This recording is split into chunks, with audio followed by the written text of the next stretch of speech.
What's up, everybody? Neil, the Briar Goat Killer here, showing my Hobo Stove, my wood-burning camp stove. It's really a hiking stove is what it is. It's a very small, compact package here, holding basically a bean tin homemade hobo stove. Millions of these on the internet, but thought I'd share mine. Had this bad boy a long time. Cooked a lot of stuff with it. Basically, it nests together. Got my rag, my sport, my little cook pot, smaller bean can that fits inside the larger bean can. Difference between my hobo stove and everybody else's I've seen those. I always see people that have the bottom in the can, and then they put tent pegs or something like that to rest the stove on. I don't do it like that. I got a couple coffee can stoves. I got them scattered all through the woods, everywhere I camp. But anyway, I make the pot holder the bottom of the can, and I burn the fire on the ground. I burn my fire in here with the bottom of the open top of the can sitting on the ground, and then I just cut out a little spot here. And whether you're putting a big pot on this or a pot that fits it just right like this one, anyway, it's just a better way to have a pot stand, and you can still carry all your stuff inside it. Doesn't take away from that. Everything nests together, but basically that's the cooker. That's the cook pot there. And all my stuff's inside it. I got a little small bale. I don't need some kind of big crazy bale on it. I just enough to stick a stick through it and set it all on and off the fire. That's all you need right there. That's just a clothes hanger.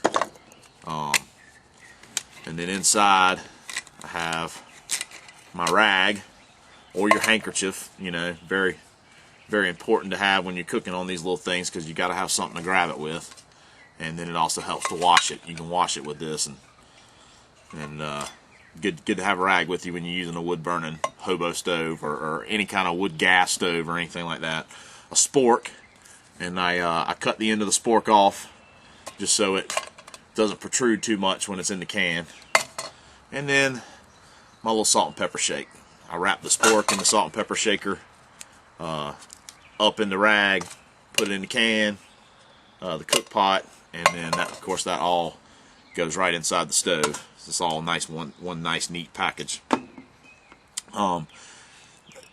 you don't carry salt in the woods, if you're out there doing survival type stuff, it's important to carry salt with you, because roasted rabbit or squirrel or boiled squirrel, without salt, it tastes like shit. So carry some salt with you when you go in the woods.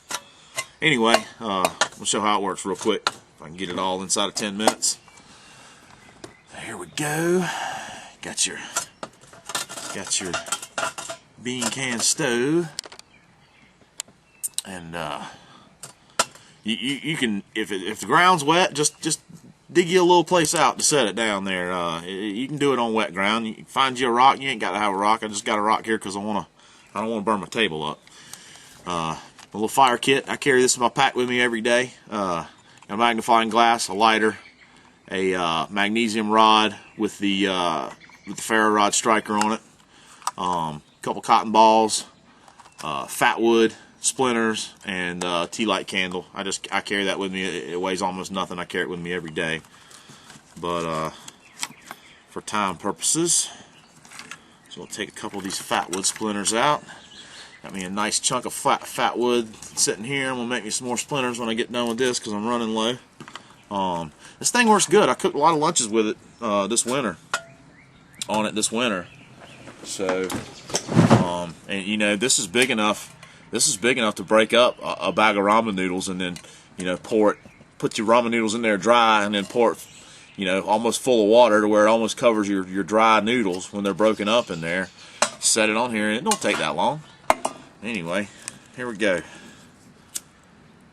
Got some fat wood here to get her going, and I live in the land of lot of pine trees, got a lot of fat wood. It's actually just laying out on top of the ground everywhere you go in my neck of the woods, so no problem to get a fire going. Get a couple little fat wood splinters burning and you got yourself a fire.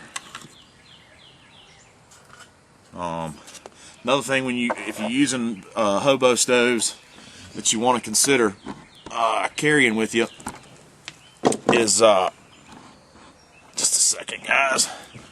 Is a pair of bypass pruners. Pruning shears. Really helps to cut your little sticks up big time for when you're using a hobo stove. So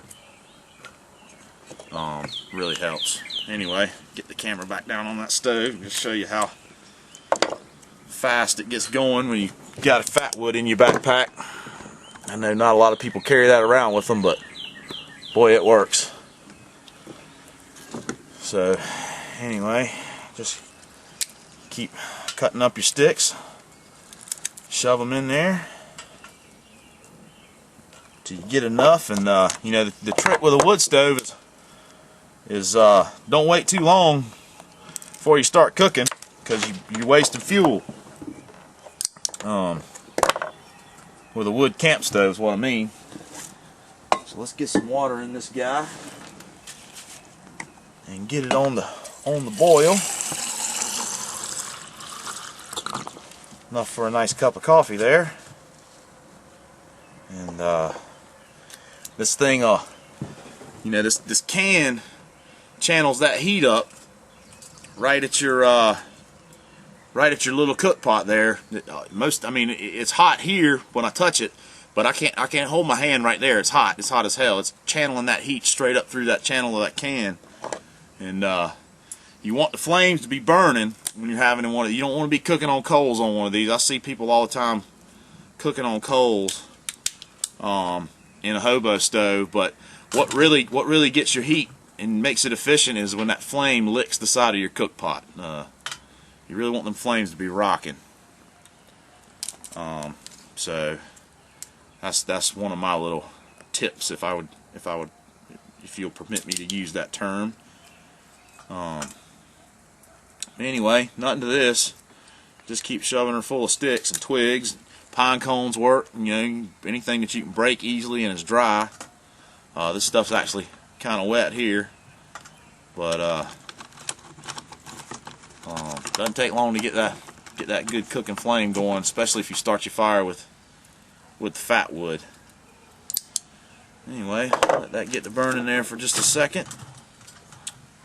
And it's a good idea to go ahead too and make sure you gather up all the wood you need, because you ain't gonna have time to be running around and picking up sticks once you start this thing. What I try to do is, especially when I'm hiking, is as I'm hiking along, it's always wet in these mountains. We have crazy weather here. And what I try to do is, as I'm hiking along, I come across a hemlock tree or a pine tree, or even a hardwood tree that's got some nice dry stuff on the bottom that hadn't been laying on the ground. I just break them off, and if I'm carrying this hobo stove as my primary cooking utensil, primary means of cooking, when I get to where I'm going, I got a pocket full of sticks already. And of course, I got my bypass pruners in my. Watch how easy I split this stick right here. That's a 1-inch piece of maple, and bam, it's split. You ain't cutting your fingers trying to, you ain't having to baton through it with a knife or anything. Pruners do it for you. But anyway.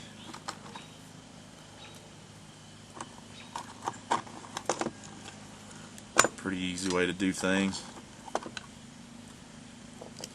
Keeping some wood in this bad boy here.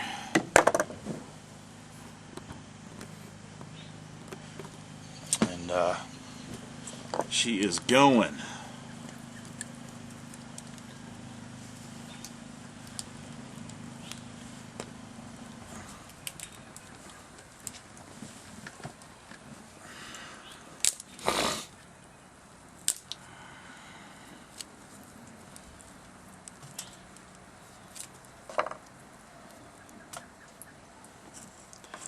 And not too many minutes into this thing, there's a good bit of smoke. I mean, you're using a wood stove, it's a smoky thing, right? Nothing you can do about that. But you know, the wood's wet and just lights you up another piece of your kindling, and toss her in there, and that'll get it going. And make sure you keep your air holes poked. I mean, you can give her a little blow every now and then, and that'll keep some flame going.